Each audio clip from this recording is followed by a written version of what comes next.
එසමයෙහි එක්තරා මහණෙක් විසල්පුර මහවනයෙහි කූටාගාර ශාලාවෙහි දිවා විහාරයට ගියේ දොර හැරගෙන හොත්තේවි. ඔහුගේ අවයවයෝ වාතයෙන් දැඩි වූවාහු වෙත්. එසමයෙහි බොහෝ ස්ත්‍රීහු සුවන්දද මල්ද රැගෙන විහාරයේ බලනු කැමතියෝ අරමට පැමිණියාහුය.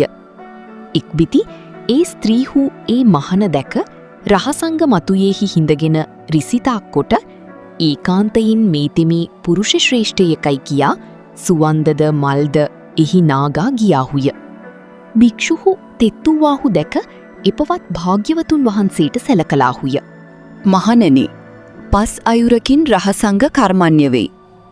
රාගයෙන්ද, වර්චසින්ද, මූත්‍රයෙන්ද, වාතයෙන්ද, භූපනුපහසින්ද යන පසිනි.